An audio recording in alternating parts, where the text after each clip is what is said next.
Newsroom. And for more on the Trump-Xi call, I'm joined by Sourabh Gupta.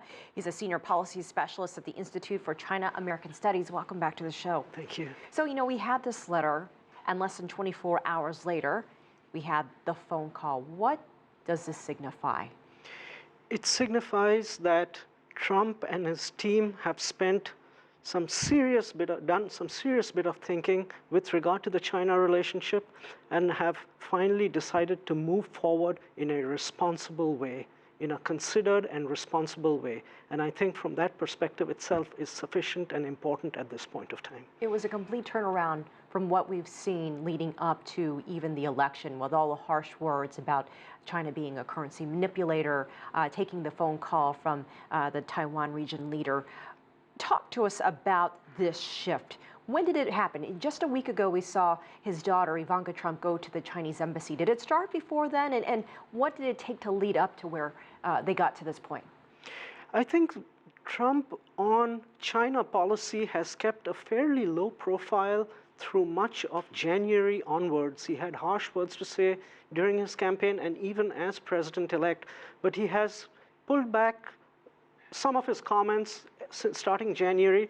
And I think once the administration was in office, they have maintained certain degrees of contacts with senior leaders in Beijing. So the ground has been prepared in this regard.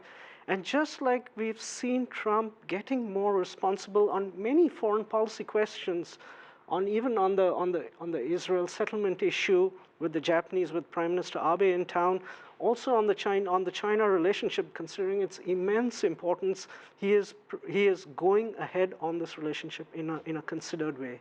This is not just off the cuff. You mentioned Prime Minister Abe. What about the timing of all of this happening? Just as Abe is in town, he's about to spend the weekend with President Trump. This gets to the point, exactly what I've been saying about responsibility and discharging his obligations as president in a responsible way. Abe coming into town, if he had not made statements regarding China, it would have really unbalanced the relationships of America's relationships with its major partners in East Asia.